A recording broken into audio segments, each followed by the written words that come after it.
Hi everyone. In the last class we have dealt with what is change in profit sharing ratio और उसके क्या क्या implications होने वाले हैं और उसके कारण हमें क्या क्या करना पड़ेगा, जिसमें सबसे पहली बात थी first new profit sharing ratio, second sacrificing और गेनिंग रेशियो कैलकुलेट करना है। उसके बेसिस पे उनको पेमेंट करना पड़ेगा। किसको? गेनिंग पार्टनर पे करेगा सैक्रिफाइसिंग पार्टनर को।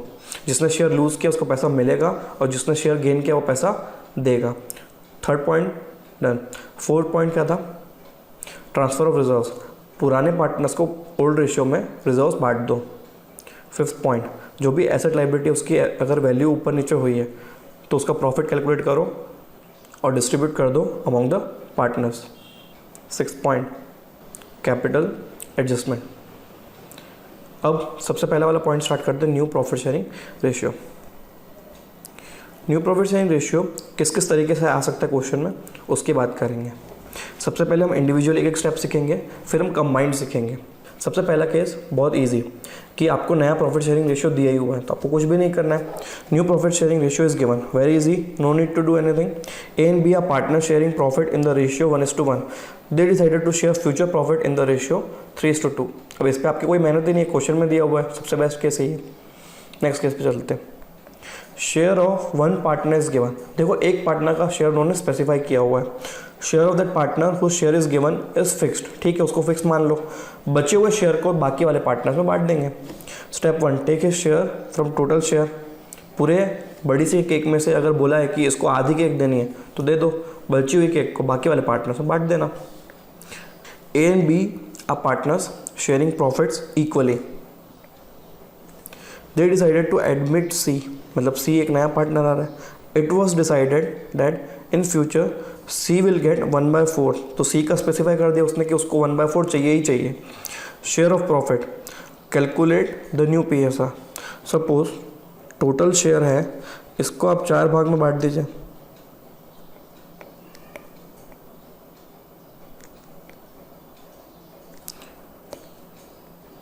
अब ये जो 1/4 है इसका,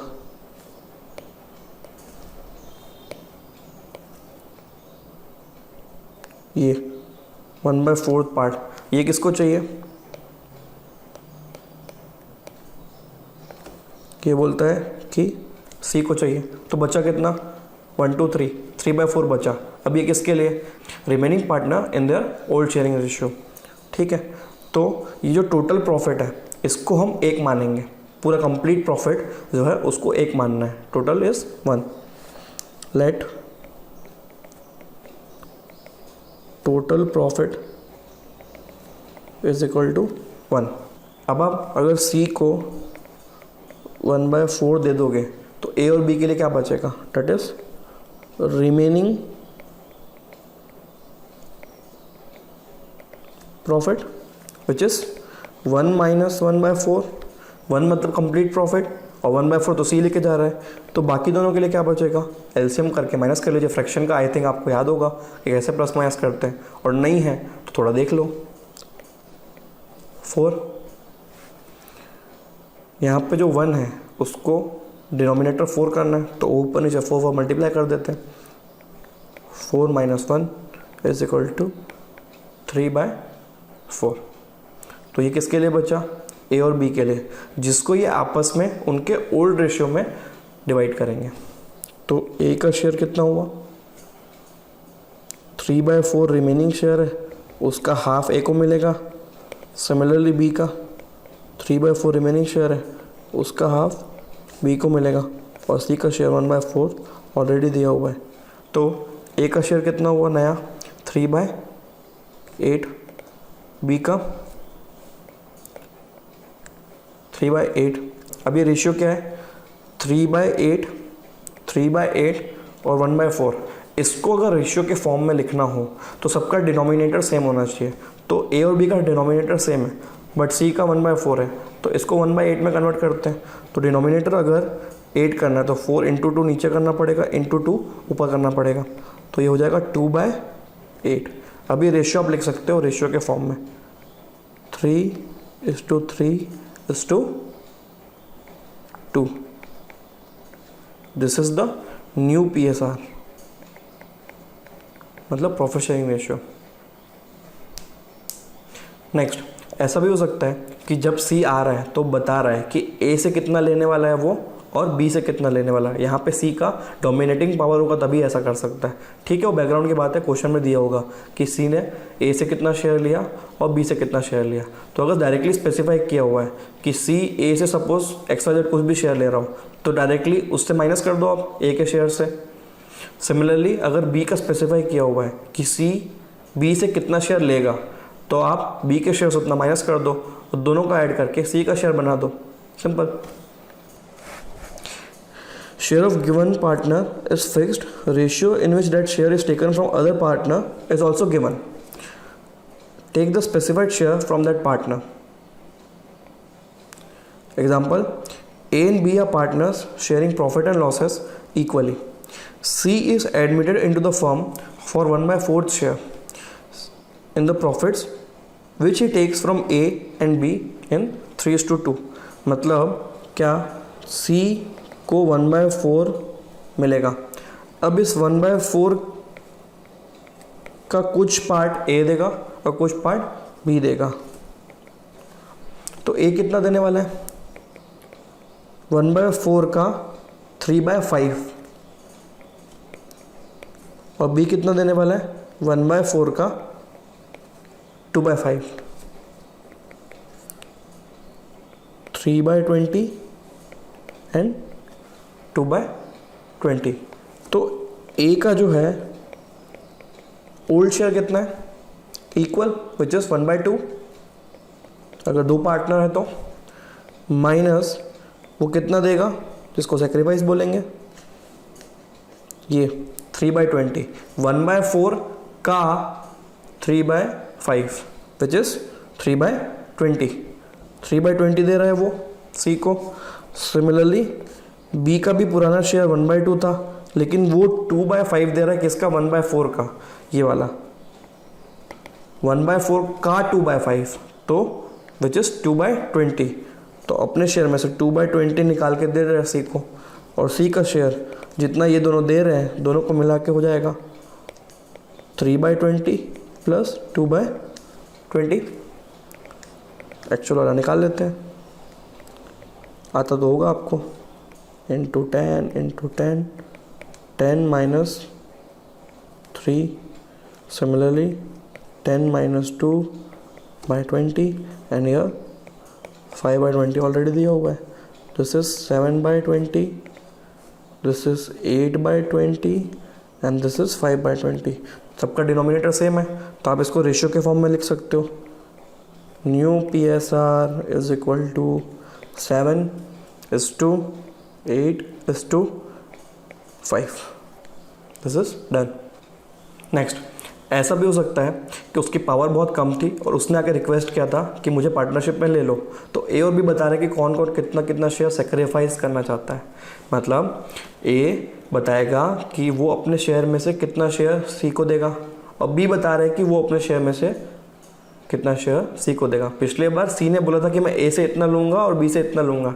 इस बार ए और बी अपनी मर्जी बता रहे हैं कि वो कितना कितना देंगे सी को, और सी का शेयर क्वेश्चन में नहीं दिया होगा तो जो भी उन्होंने सेक्रीफाइस किया है अगेन वो सी का गेन हो जाएगा और टोटल उसका आ जाएगा।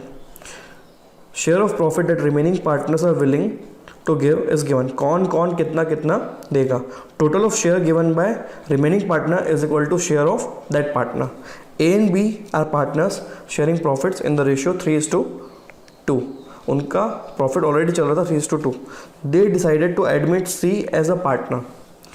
A is willing to give 1/10 of his share. B is willing to give 2/10 of his share.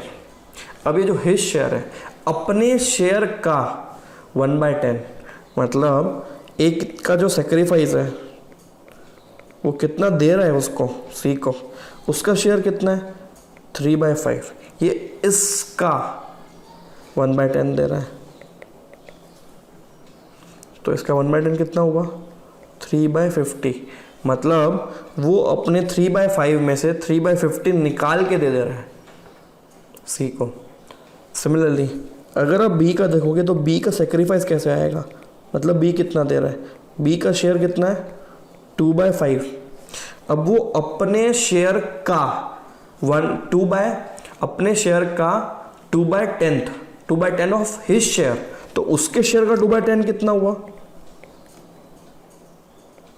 4/50। ये जो बी अपने 2/5 में से 4/50 निकाल के दे रहा है सी को, तो सी का कितना होगा 3/50 प्लस 4/50। लेकिन ये जो आपने अभी कैलकुलेट किया है 3/50 और 4/50, ये इनका सेक्रीफाइस है, मतलब इसने अपने शेयर में से कितना निकाल के दिया, ये इनका नया रेशियो नहीं है।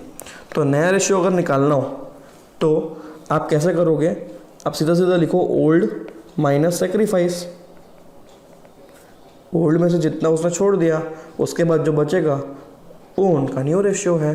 तो ए का अगर आप देखते हो तो ओल्ड रेशियो कितना था 3/5, जिसमें से उसने सेक्रीफाइस कितना किया है 3/5 का 1/10 ऑफ हिज शेयर, उसका शेयर कितना 3/5। तो इसको आप सिंप्लीफाई करोगे 3/5 माइनस 3/50 विच इज़ 50 डिनोमिनेटर में और इंटू 10 करना पड़ेगा, तो 30 माइनस 3 विच इज़ 27/50।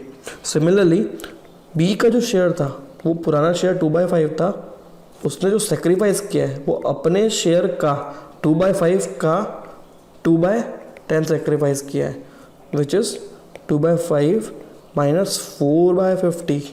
तो इसका एलसीएम लीजिए आप तो 20 माइनस 4 आता है। इसके बाद क्या होगा बताइए 16/50। और ये जो इन्होंने सेक्रीफाइस किया 3/50 और 4/50, यही शेयर तो सी को मिला है, जो ये छोड़ रहे हैं वही तो सी को मिल रहा है। तो सी का शेयर है 3/50 जो ए ने सेक्रीफाइस किया और 4/50 जो बी ने सेक्रीफाइस किया, मिलकर इनका 7/50 होता है। तो जो इनका डिनोमिनेटर भी सेम है तो आप इसको रेशियो में लिख सकते हो 27:16:7 इस केस में इस तरीके से निकालेंगे। तो these were the different cases in which the manner of calculation of profit sharing ratio is changed. अलग अलग केस में आप अलग अलग तरीके से करते हो, बहुत बेसिक है। आई विल सजेस्ट कि आप इसका क्वेश्चंस कुछ ना कुछ प्रैक्टिस कर लो तो आगे का स्टेप आपके लिए और ईजी हो जाए और ये वाला स्टेप बहुत अच्छे समझ में आ जाए। In the next class will deal with sacrificing ratio and gaining ratio. Thank you.